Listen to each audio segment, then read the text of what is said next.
lolo at lola, mga senior citizen tulad ko, nagpapaalala ang National Commission of Senior Citizens o NCSC tungkol sa Senior Citizen Data Form o SCDF. Ang SCDF ay ang opisyal na registration form para sa ating mga senior citizen. Ito'y naglalaman ng mga personal na impormasyon, kalagayang pang-ekonomiya, kalusugan at mga kasanayan ng senior citizen. Mahalaga ito para matulungan tayo ng NCSC. Sa pagpaparehistro sa NCSC, makakasali tayo sa mga programa at aktibidad na makakatulong sa ating kapakanan. Responsibilidad nating magbigay ng tamang impormasyon para matugunan ng ating mga pangangailangan. Kaya, mga lolo at lola, magparehistro na sa NCSC. Kung kayo ay nahihirapan sa pag-fill up ng form, pwede kayong humingi ng tulong sa inyong pamilya o malapit na kaibigan para sa mas maayos at masayang buhay bilang senior citizen. Magparehistro na. Bisitahin ang inyong lokal na opisina ng senior citizens para sa iba pang impormasyon. Bumisita sa ncsc.gov.ph at magparehistro na ngayon. Ang paalalang ito ay hatid ng 1116 DXAS, your community radio.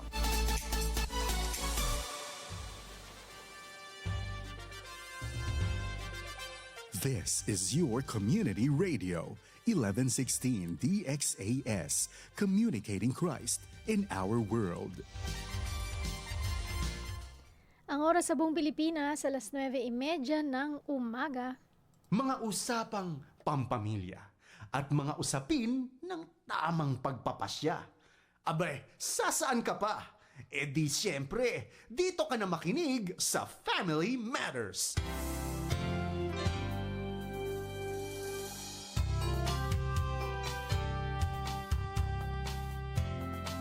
Isang mapagpalang Wednesday morning. Ngayon ay August 5, 2026. Buenos dias a todo, maayong buntag sa tanan. Assalamualaikum. Kung saan man po kayo nakikinig na panig ng Sambasulta region or ng dako ng Pilipinas, good morning, good day, maayong buntag sa tanan. Ito po ang programang Family Matters dito sa 1116 DXAS, your community radio, at kami ang inyong mga kasama. Ako po si Dang Estrada. Ayaw Latosa, mayong adlaw sa tanan.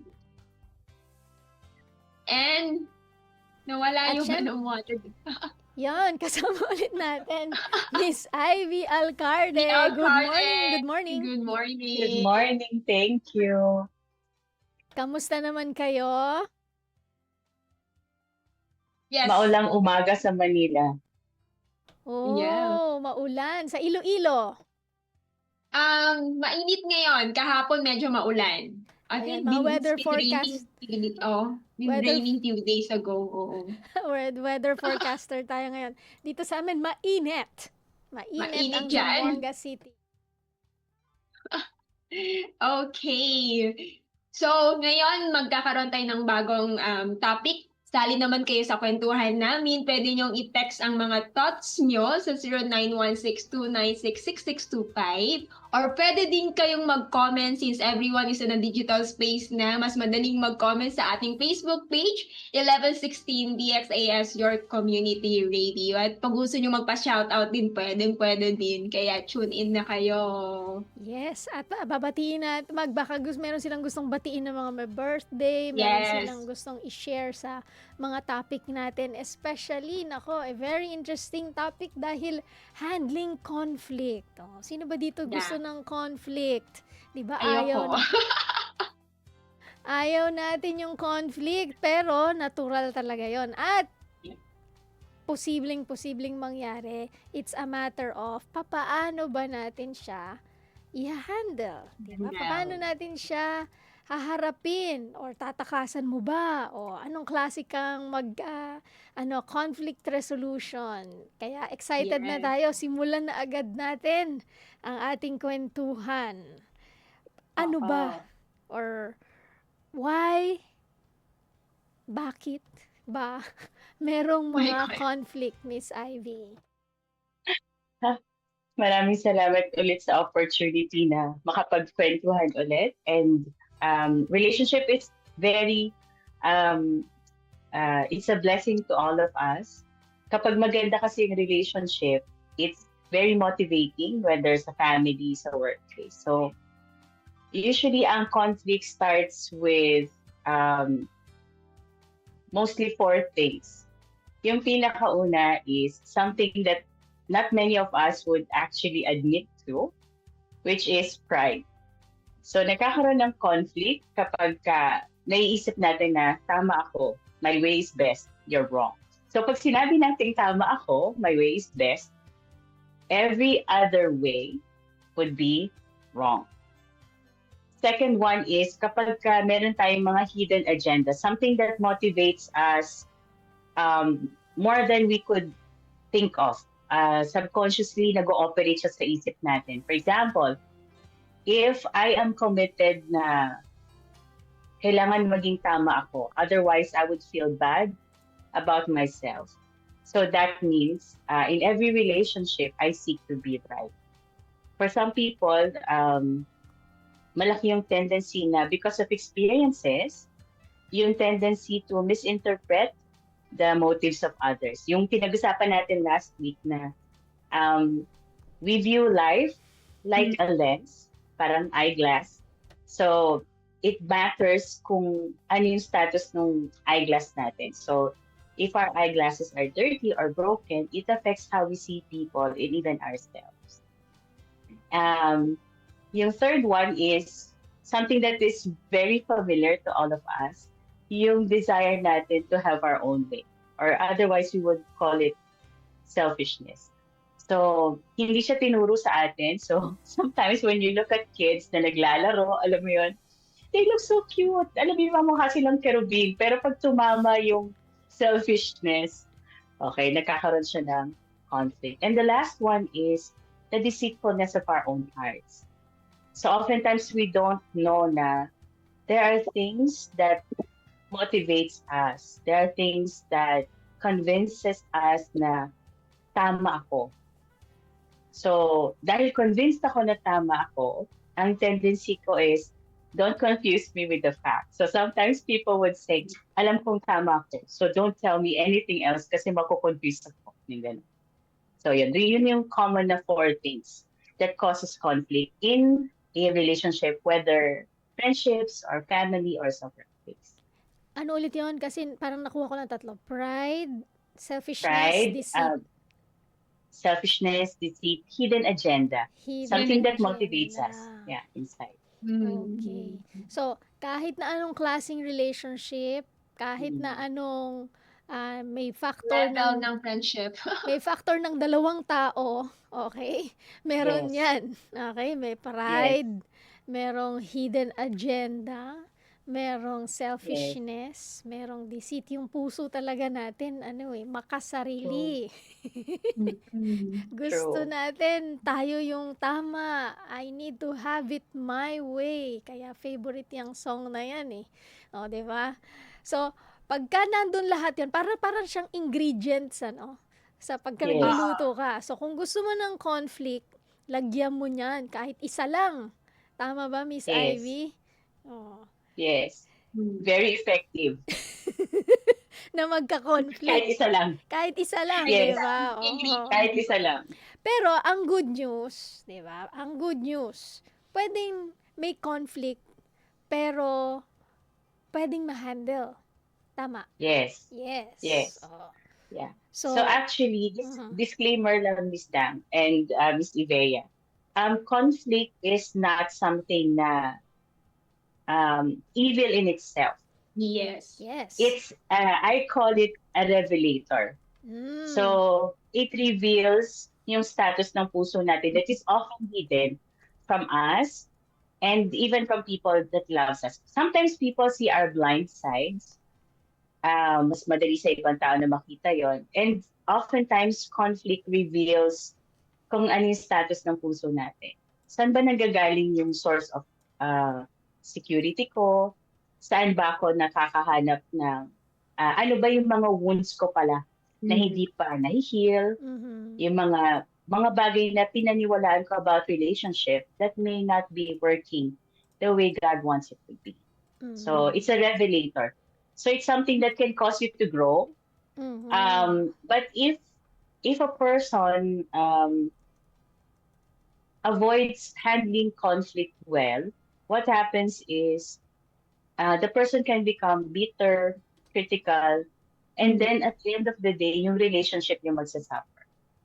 So kung mahalaga sa atin yung relationship natin, we need to learn to fight for it by handling conflict well. Yes. Yung ano kasi, Miss Ivy, itong pride, hidden agenda, selfishness, deceit, minsan hindi talaga natin nakikita Yes. sa sarili natin. Sasabihin natin, hindi ako mag-pride Yes. Pero So, kitang-kita na. maraming denials na nangyayari. Oo, kitang-kita na ng kausap mo yung pride mo. Kitang-kita na ng kausap Yes. mo yung agenda mo. Kitang-kita niya na selfish ka. Kitang-kita niya na Yes. may deception sa nangyayari. Kaya Yes. hindi maayos-ayos yung conflict. Yes. Gaano ka challenging yon pagka ganon, di ba? Oh. Naramdaman ko yung weight, Miss Dang.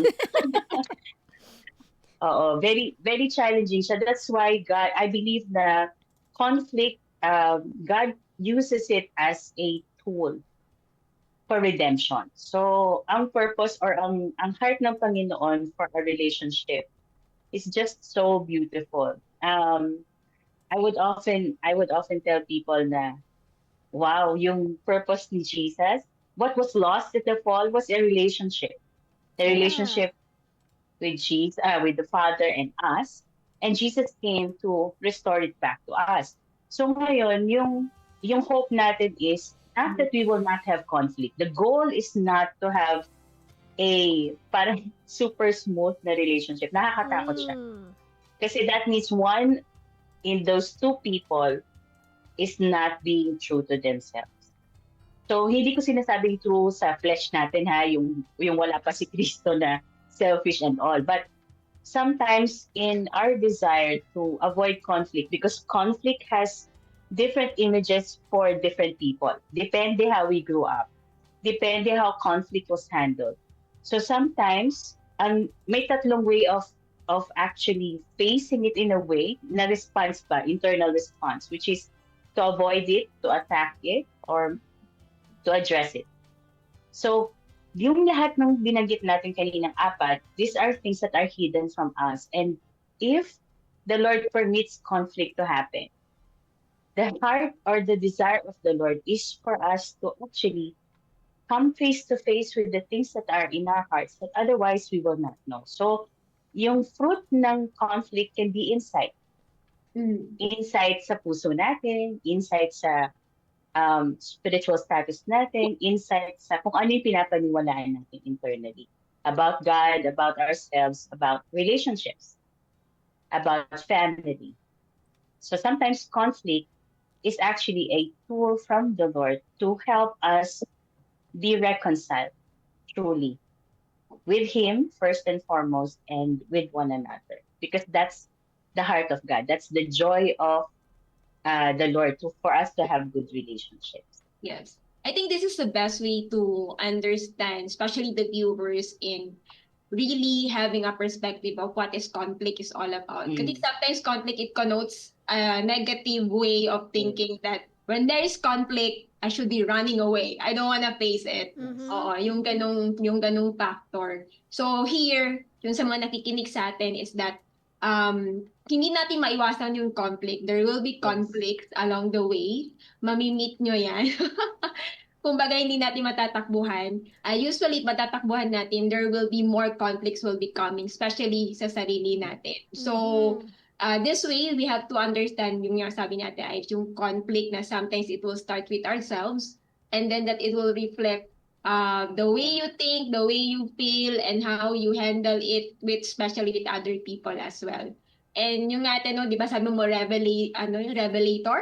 Mhm. Yes. Bagong word yung narinig ko, revelator, correct. Ako din that eh. it reveals. Ang ginawa ko lang narinig, revelator. Pero ang may word pa lang ganon. Mm. Revelator. And for me, siguro naintindihan ko, is a test din sa atin, a test of friendship, a test of if this person is sincerely, genuinely friends with you, or may kailangan lang siya sa'yo. Kaya yung isa, hidden agenda. Mhm. No? So it really reflects din talaga kung how and ano yung environment na kinalakihan mo, and how yung people around you that would also let you see kung sino ka din talaga.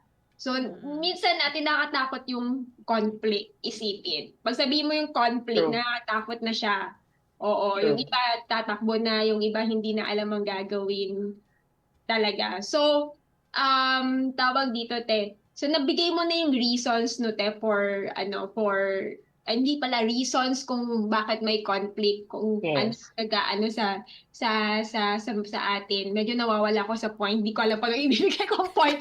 Pero gusto ko rin maintindihan, te, di ba? Two people Yes. regarding this matter having way of thinking of conflict as well. So, paano natin ipapaintindi sa mga tao regarding ano yung positive thinking about conflict and negative way of thinking of conflict? Ang positive side ng conflict is it can help you heal.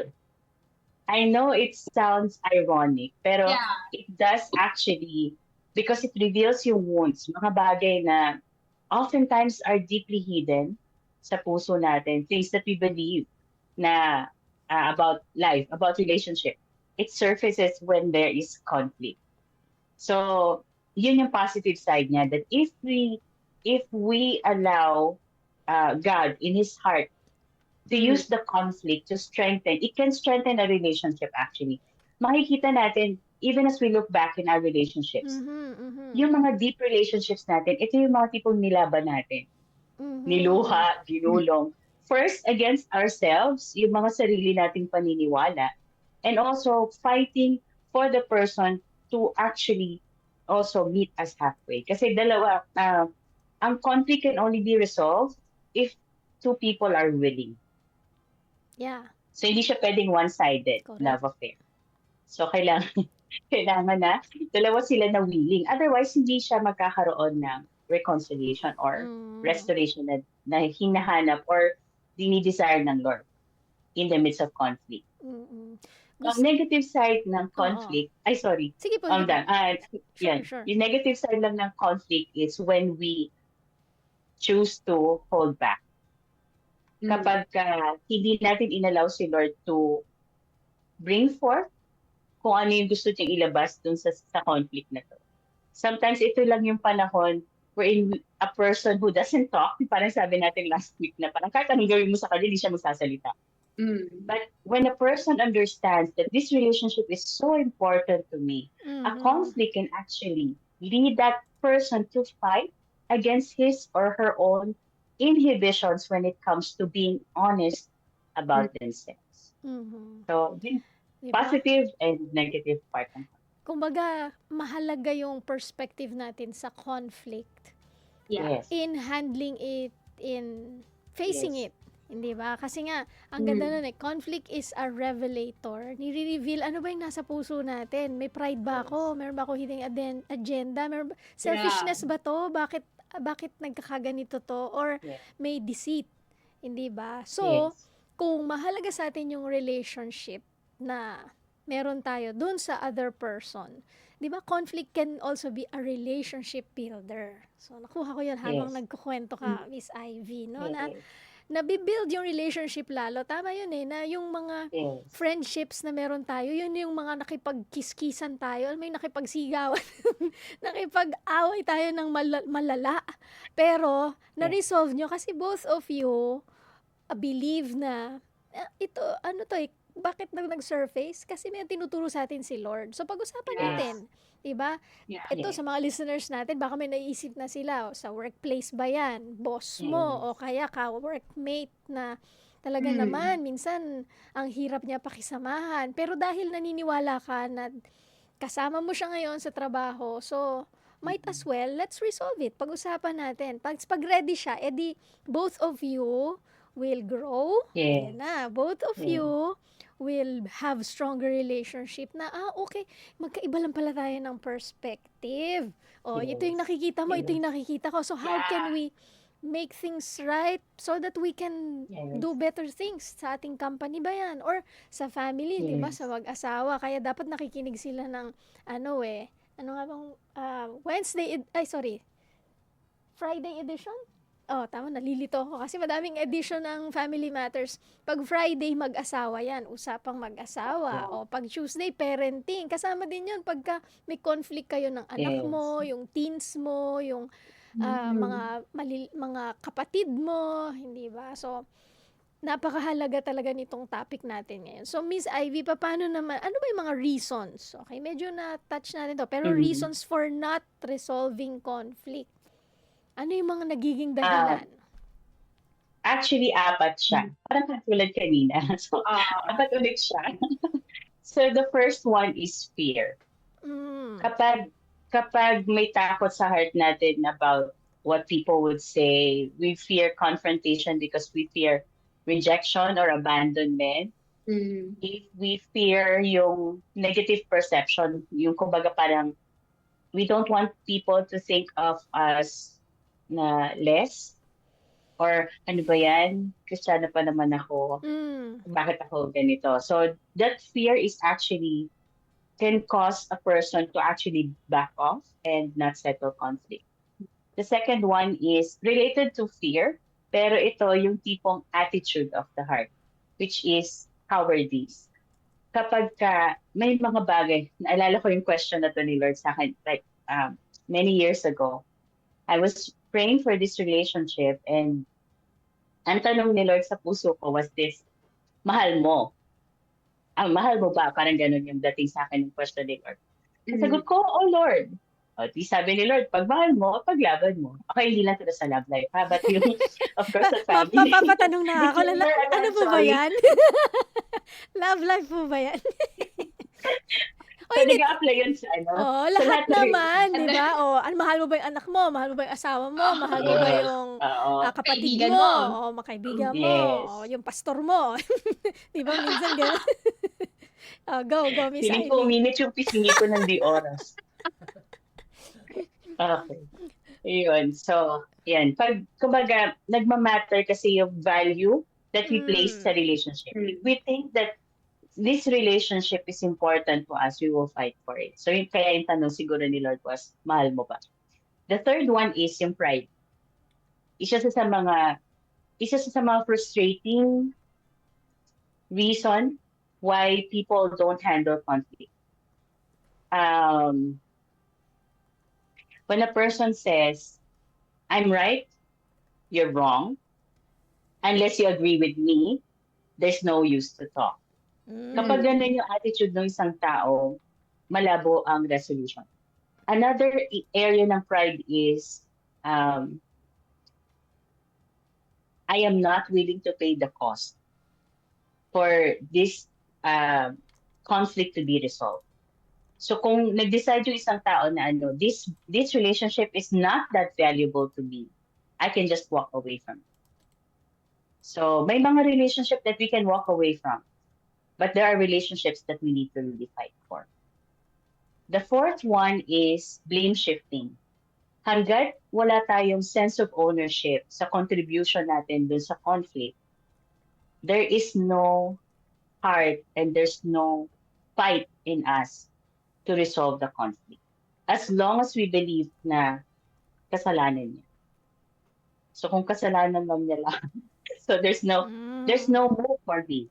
There's no move for me. Hihintayin ko lang siya. So, magdi-Disney princess ako at hihintayin ko na mag-sorry siya. Yung ganun. So, hindi siya nagsasorry, hindi mariresolve yung conflict. Pwede siya Paano kung sa part mo, tinry mo na, 'di ba? In-overcome mo yung fear mo. So you Yung try matapang. you try to address it, yung conflict. Pero nandyan yung lahat ng reasons na parang yung attitude niya, hindi siya willing, tapos ako pa yung sinisisi niya palagi. O sige na, inamin ko naman din yung side ko. Kasi di ba, it takes two to tango, no? Meron din Yes. akong Yeah. kasalanan. So, talagang binigay mo na, nag-reach out ka na lahat. Pero hindi pa rin willing yung other party. Ano ba yon? It's time to, Lord, surrender na. Hindi ba yun, di ba kung ang magiging ano nun na, hindi mo pa kasi siguro tinry lahat. Parang, ano ba, minsan may mga gano'n na eh. Na, Yes. Yeah. kailan mo pwedeng sabihin Yes. na, I tried to handle it, pero baka ngayon, hindi Time na. to let go. Oo, time to let go. Parang yung song na I did my best, but I guess my best wasn't good enough. Good So, enough. Sandali. May- Hindi papayag, kailangan kantahin. Oh, Miss maganda Dan, baka yung lumakas po yung ulan. Mawala po yung internet connection. Sabi ganun. Ay, hindi, mahalaga sa atin yung internet connection. So, it can happen. Mm. It's one of the sad things. Mm. It's not, I think it's one of the things that actually grieves the heart of the Lord. Mm. So,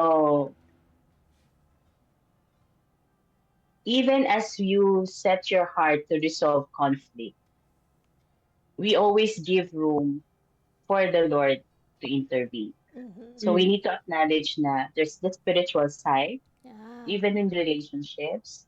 So, isa sa mga things that I would share sa mga counseling is this. Remember that God is always on your side, on the side of reconciliation. Mm. So, bring it to Him. Isumbong mo sa Kanya lahat na nandun sa puso mo regarding this relationship. Mhm, mhm. But you must know that the move is always first on your side. Parang sa Matthew 18, it's always your first move. Hindi yung move, hindi mo siya expect from the other person. So it will always be your first move. You will be the one to decide Mm-mm. whether you want this relationship or not. Kasi hindi ka pipilitin ni Lord. Ito yung medyo, for me, it's both a sad thing and sometimes it's also liberating. Mm. Yung part na hindi ka pipilitin ni Lord to stay in a relationship. Parang feeling ko tumatawid ako sa ice. Okay. Aha. Disclaimer po yung sinasabi ko na may mga bagay na you can let go. These are yung tinatawag natin na non-covenant relationships. Okay. Yeah. Which means this is not marriage and this is not blood relationship, this is not family. Okay, so these ones, yung sinasabi natin na we can say, okay, let's be civil, let's be workmates. Yes. Kumbaga, we will thread this in a most civil way. Mm. Pero when it comes kasi to marriage and to family, very intense si Lord. Na Yeah. hindi siya yung something that you just easily give up. Yeah. It's something that you should fight for with all that you have. Syempre in the strength of the Lord. Mm-mm. Because it's something na that's part of your inheritance. So hindi mo siya pwede ipamigay. Pero pwede True. din na merong time to, sige, wag mo na ngayon. Parang both side, merong ding Yes. time na nasaktan din siya. So may healing, pero Mm. wag lang i-give up. Yes. Sabi mo nga, pwedeng baka Yes. itong season, just pray about it. Iluhod mo muna sa Panginoon bago Yes. mo ulit i-engage. Kasi may Yes. syempre may mga nakakausap din tayo, no, na parang yung fear na tinry ko Yes. na pero ni-reject ako. 'Di ba? Mm. Parang humingi na ako ng tawad tapos ako pa yung lahat ng sisi. Parang ako pa rin yung parang hindi nila nakikita din yung side na may mali din sila. Pero nagpakumbaba na Yes. rin ako pero parang kahit tinry ko na, hindi pa rin, parang Yes. yung reconciliation and hindi na re-restore kumbaga yung relationship. So, ito po, hindi namin kayo, nandito kami to encourage you, no? Na Yes. meron Yes. at merong time, di ba? God makes all things Yes. beautiful in His time. Yes. So, True. the process sa side mo at sa side ng family mo na gusto mo for sure, yun yung gusto natin lahat, no? Yung restoration, Yes. reconciliation. And sometimes it will really take so much Yes. time. So much Yes. time. Yes. Personally, very quick, bago tayo mag-break, na Yeah. sa amin, sa family, bata pa ako, pinagpipray ko na yung tatay ko. Pero, alam mo yung hope and mag-reconciliation. Although, hindi naman kami bad and in the sense na talagang, pero yung salvation niya, pinag-pray ko Yes. talaga yon. Pero sa deathbed na, nangyari. Yes. Matanda na Yes. ako. Pero because of how yung nanay ko din taught us how to handle the conflict and Yes. all, it helped, no? So, meron pong hope, meron pong pag-asa Yes. sa relationship natin. We can handle conflict wisely and we can grow, Yes. no? Sa mga relationship na meron tayo. Just have that right perspective at yun, mag-hold True. on tayo sa Panginoon kasi hindi niya yan. Sabi nga, gustong-gusto ko yung sinabi mo, Miss Ivy, na that's the plan of the Lord, na reconciliation, restoration. Kaya nga namatay si Jesus sa cross Yes. para ma-restore tayo. Una sa Kanya, Yes. and then with our families. So, Yes. mag-break tayo sandali, isang awit, Yes. at sa ating pagbabalik, 10 o'clock na pala. ituloy, di ba? Bilis. Ituloy natin. Pagka marami tayong natututunan, sabi nga, and if we enjoy the conversation, hindi mo naman mayarayan yung oras. So, invite ulit namin kayo. Baka meron kayong mga thoughts, personal experiences on conflict. Share it. We'll read it here Yes. sa ating program. Magbabalik ang Family Matters dito sa 1116 DXAS, your community radio.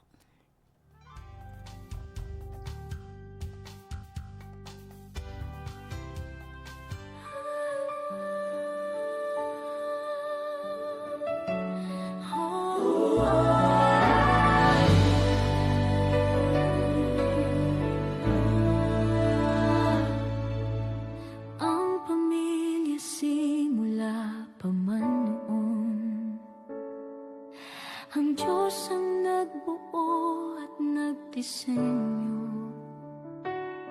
Sadyang kay ganda at mahalagang pundasyon, tayo ay bahagi ng dakila niyang plano. Oh, pamilya,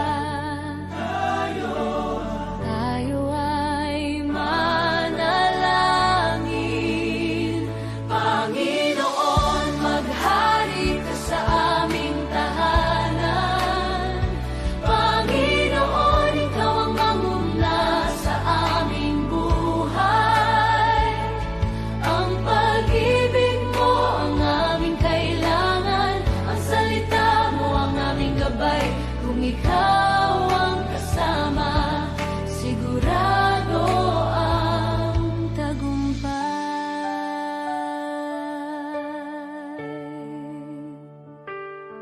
Sa gitna ng pagod at ingay ng mundo, may isang silungan na laging totoo. Hindi man perpekto at minsan hindi nagkakasundo, babalik at babalik pa rin sa'yo.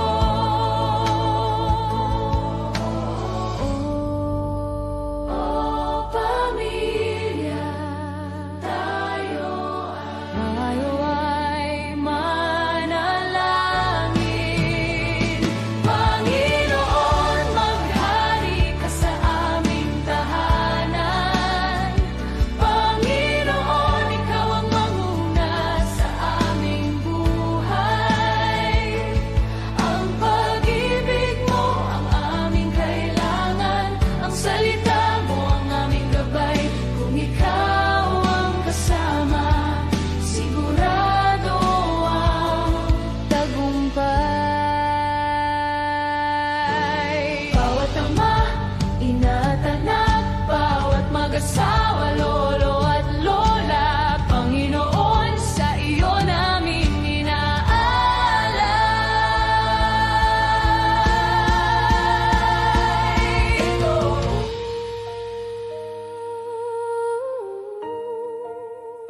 Ito ang aming panalangin, kami ay iyong dinggin.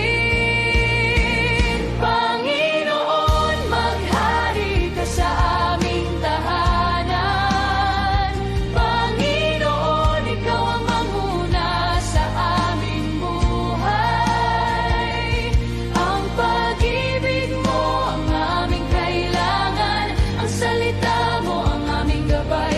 Kung ikaw ang kasama, sigurado ang tagumpay. Maghari ka sa aming tahanan. Panginoon, mamuna sa aming buhay. Ang pag-ibig mo ang aming kailangan, ang salita mo ang aming gabay. Kung ikaw ang kasama, sigurado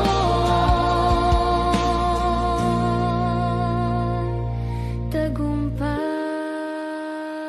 Panginoon, maghari ka sa bawat pamilya. Panginoon, maghari ka sa aming pamilya. Panginoon, maghari ka sa aming pamilya.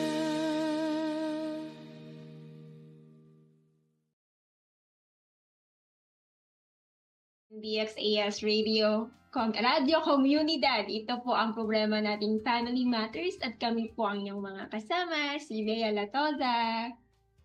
At ako naman Dang Estrada at syempre kasama natin ng espesyal na panauhin na susunod maging mainstay na rin. Of course! Si Miss Ivy Alcarde. Ayan. Yes! Thank you, Lord. So kung na-miss nyo yung ating mga napag-usapan kanina, ay balikan nyo yan. No, hindi. Pero balikan natin. Ano yung mga natin, reasons at bakit ba may conflicts at anong hinahandle natin, paano natin siya. Ay, hindi, ngayon na yung mga paano i-handle, no? Tama ba? Yung Yes. ating last point. Yes. Oh, yan. So, Yes. paki-share, paki-like, at kung meron kayong mga messages na gusto nyong i-share, sandali, ibuksan natin yung natin. Kasi alam ko may mga nag-ano na, May no? mga comments. Oh, May yan. mga May comments mga tayo nare-receive. Comments na. Sandali. Ano yun? Okay. Ito, si Van Tumilap. Conflict can either strengthen or break a relationship. Yeah, Tama, agree. diba? Agree talaga tayo. So, piliin natin yung to strengthen. Diba? Yes. The relationship. Especially for husband and wife, sa ating mga families. Diba? So, ayan. It takes time, no? It takes courage. It Yes. takes, ano ba yan? Na a lot of things Madaming love. sa buhay na. Yun, perfect. Pagmamahal, actually. Madaming love, no? Hi. So, help me God talaga. Yun, Amen. yun yung natin. Talagang surrender sa Panginoon. Kasi Yes. lalo na pagka yung other party, medyo challenging. Pero, Mm. kaya yan, no? Kaya yan. Magtiwala tayo sa Mhm. Panginoon. So, Bea, Oo. So kanina naintindihan natin na handling conflict is actually challenging and difficult in a way. Kung yung perspective mo is depending on how would you respond, depending din sa pagkaintindi mo. So two-way kasi siya. So ang mahirap sa conflict is dalawang tao. Yes. Ikaw okay ka, mag-agree ka na you wanna talk about it, you wanna resolve it. Mm. Oo, but the other party, ayaw. Mm. Mhm. Ayaw niya. Oo. So, yun yung mga factor na na-experience ko dati na you wanna resolve it, but yung other party, it hindi. Pero ngayon ate, we want to understand kung in a biblical way, syempre because Kristiyano tayo, Yes. paano natin, ganito, merong parang two scenarios, like two people agreeing to resolve the conflict. Then, Yes. two people not agreeing to resolve the conflict. So, Oh, how, wow. Okay. paano magiging response ng bawat isa? Especially tayo na nasa kay Lord na. Oo.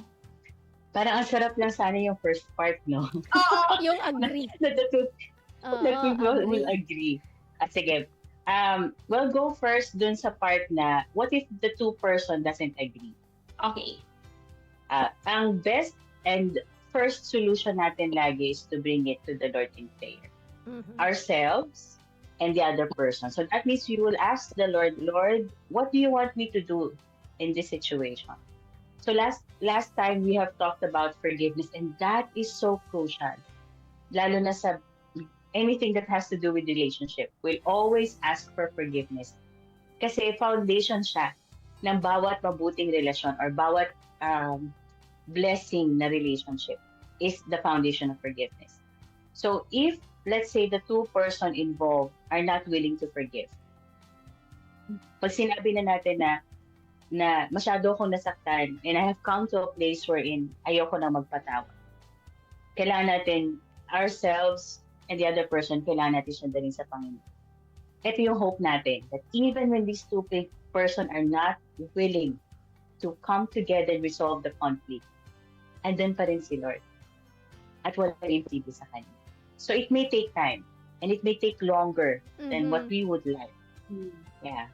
But we can trust that because God is at work, whatever He is doing in our hearts, as we wait upon Him, as we trust Him, we trust that it will bring forth Christ-likeness. Yun naman ang heart ng Panginoon.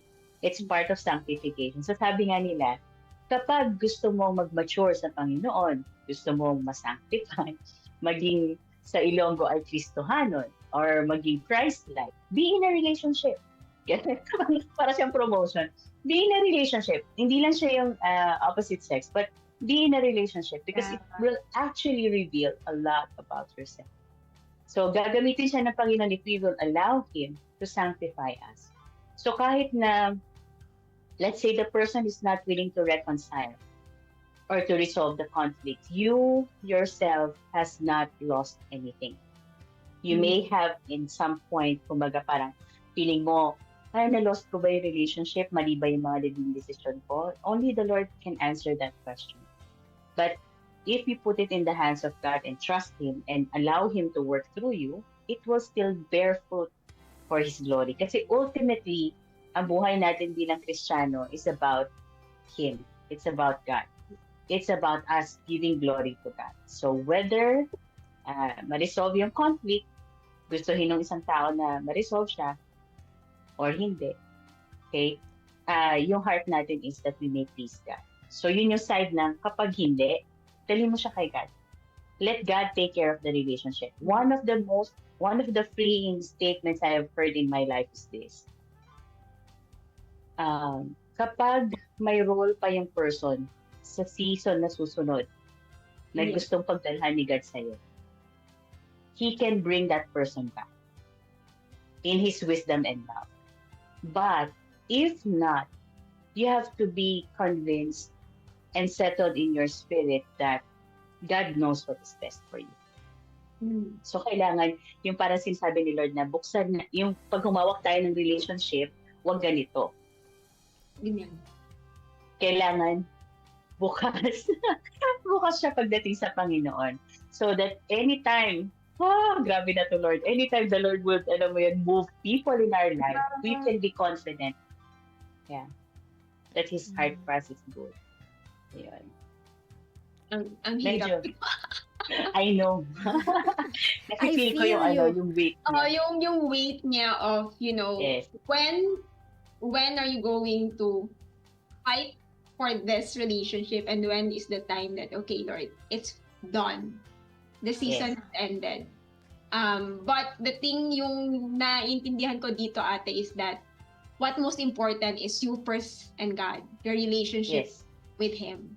Because you cannot actually also handle it in a way kung wala ding wisdom na galing kay Lord at walang pagmamahal na galing kay Lord. Yes. If there's a time yung mga, kasi yung conflict kasi may level, di ba? Yung level ng conflict, for example, hindi lang kayo nag-agree sa bibilhin yung pagkain, yun. Conflict. Anong Yun. orderin?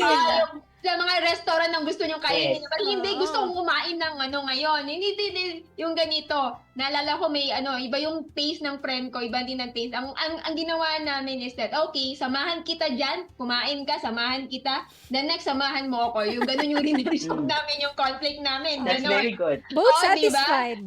Oo, kasi hindi ko nga gusto yung pagkain mo. So, yun yung ginawa namin. No? I'll go with you. So, yung mga ganitong simple thing, kasi minsan, akala mo yung simple, nagiging malaki in the end kasi nagkakaroon tayo Yes. ng resentment along the way. Yes. Mhm. Oo. That's true.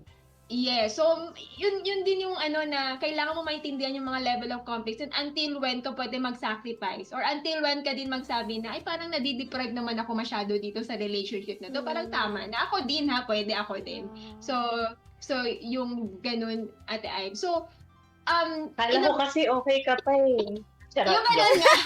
Parang mga linyahan yan, ah. Oo, Oh. di ba sa relationship, ganun. Especially Correct. Ate Dang, kung gusto mo, kung masyado kang kind and you know the feeling of rejection and you don't Oo, so, wanna reject other people. Piniplease mo yung other person. Oo, No? So, i-please mo siya. So rather facing Oo. the conflict, nagkakaroon na pala ng conflict along the way. hindi mo ina-address kasi. O, 'di ba? Parang meron din, Yes. naalala ko yung isang term din, artificial harmony. Na parang Yes. may harmony pero artificial lang kasi ayaw lahat ayaw harapin yung Yes. elephant in the room o kaya merong Yes. pinag-discuss pero hindi agree lahat doon o parang minsan office settings naman, 'di ba, na sige lang para wala nang away. Sige na lang, Oo. pero hindi pala agree, 'di ba? So may artificial harmony na nangyayari lang just to go with the flow, pero it will parang ang nakikita ko doon, pipigilan nun yung growth. No? Halimbawa, yung team ninyo, ipipigilan nun yung growth, hindi na maglalabas ng mga bright ideas yung mga tao kasi alam nila pagka nabaril, pero merong healthy na baril di ba? Parang pag binaril yung Yes. idea mo, sige, parang hindi maganda yan ngayon. Pwede natin i-shelf or pero tingnan natin in the future. O kaya, sige nga, explore pa natin yan, di ba? So, merong healthy conflict that will bring everybody to the Yeah. best version of themselves, especially if Yes. team effort kayo, di ba? Na lahat kayo, pwedeng mag-away talaga.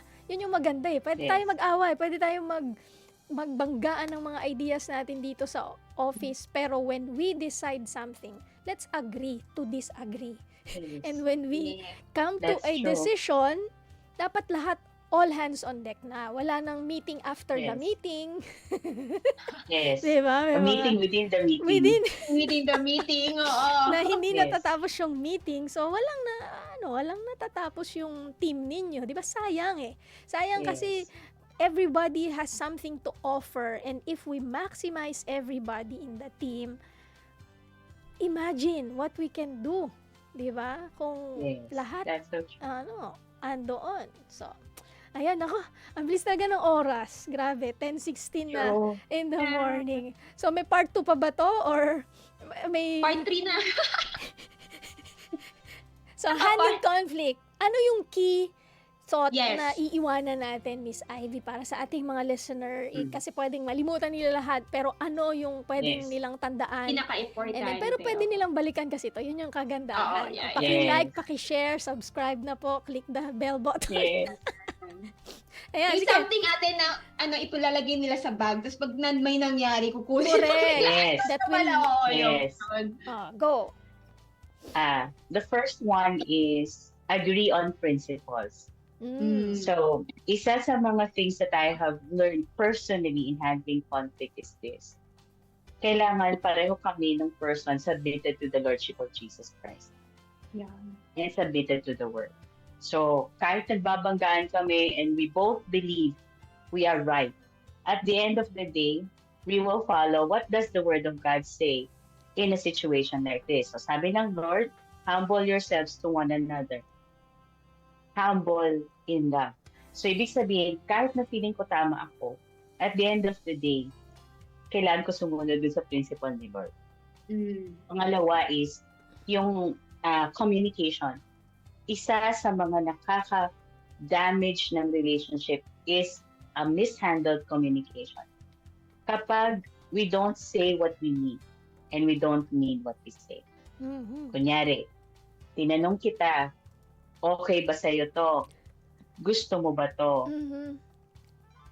At natakot ka na sabihin kung ano yung gusto mo I will assume on my side that this is what you want because I asked you. Mhm. So ngayon, ang challenge mo nun is, how do I tell the other person, hindi ko pala siya gusto. So now, your relationship will be on the line. Ibig sabihin, can your relationship withstand the idea of magkaiba tayo ng gusto?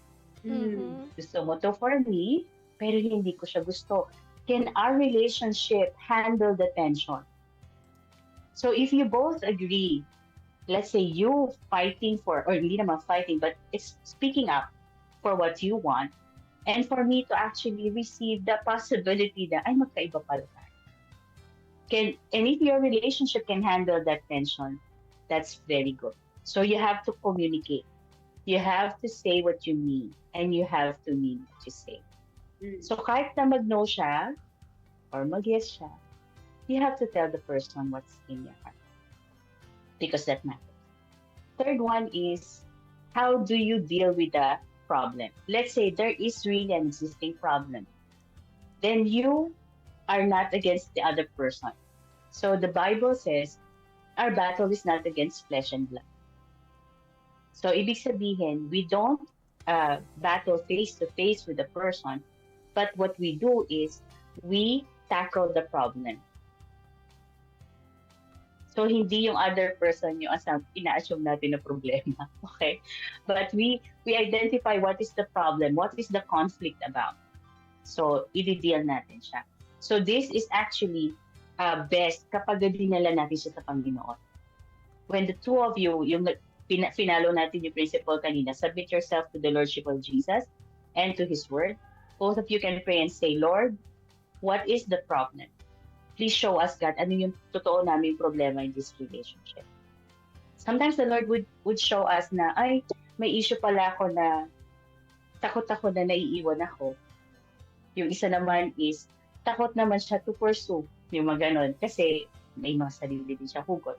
So, from there, then you can tackle the problem instead of fighting against each other. Paano kapag na-discover mo ikaw yung problema? All this time, ikaw palang red flag sa relationships. That's not the end of your story.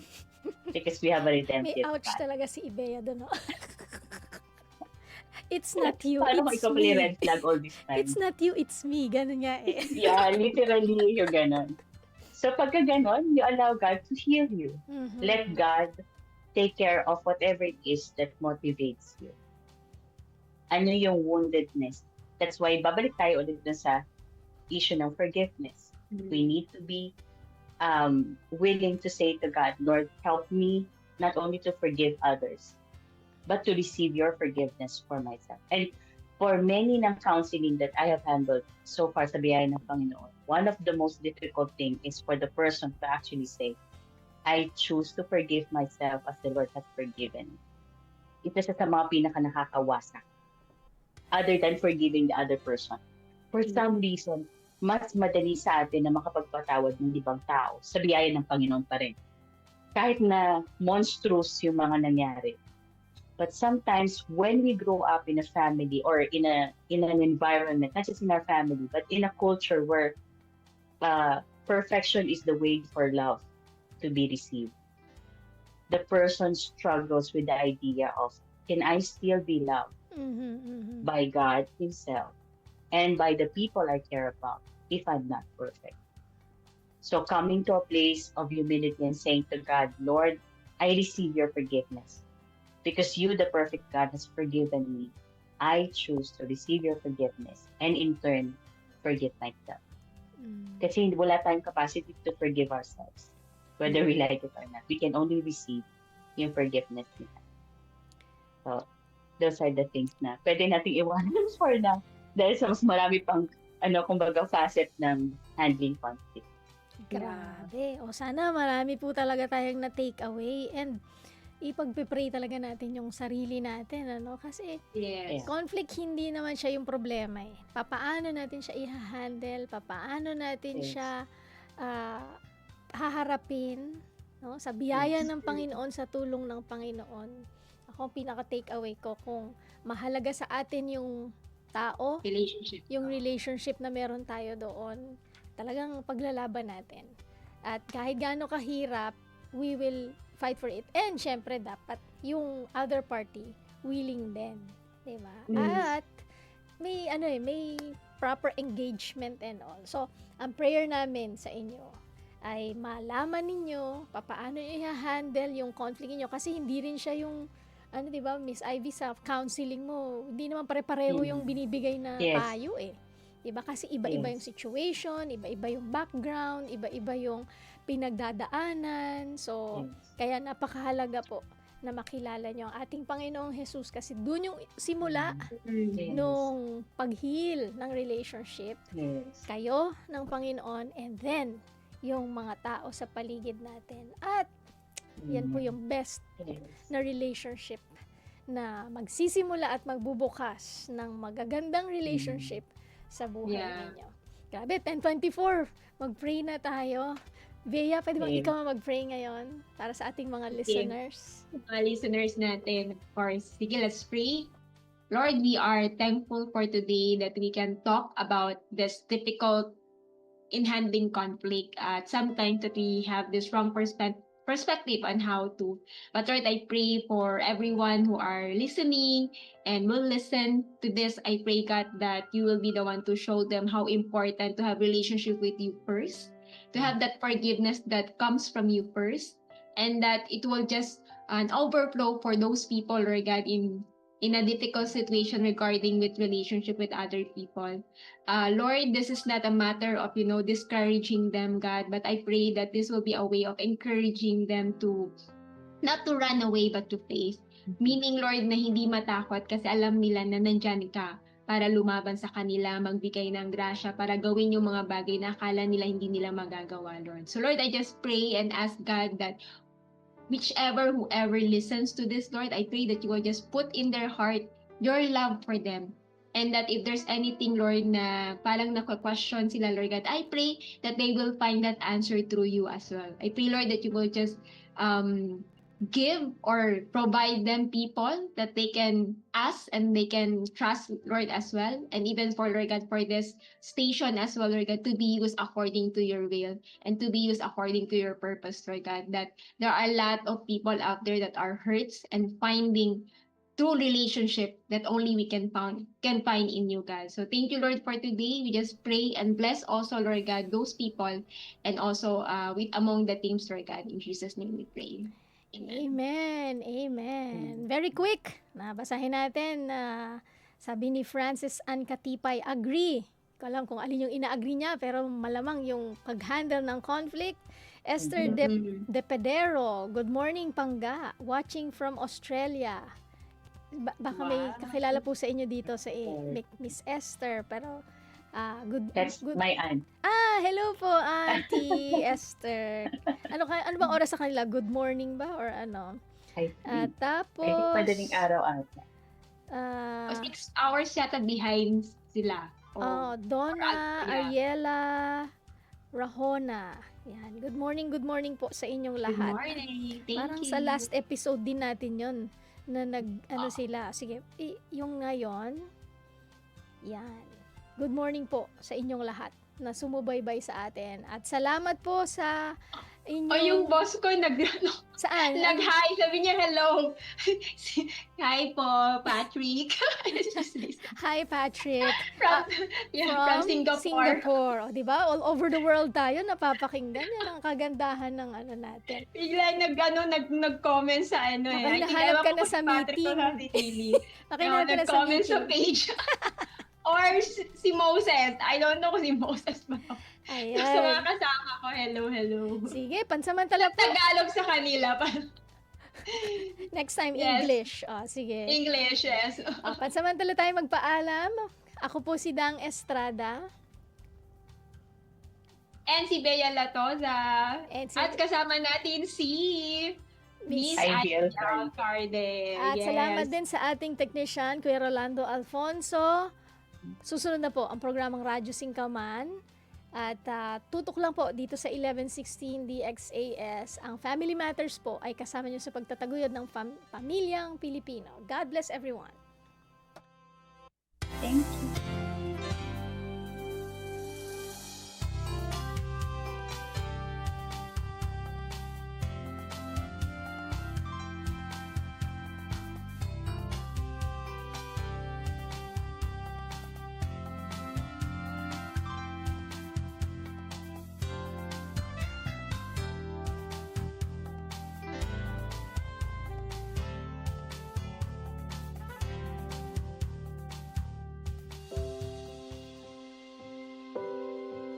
Bilang mga mananampalataya, ano ang dapat nating panuntunan sa pakikitungo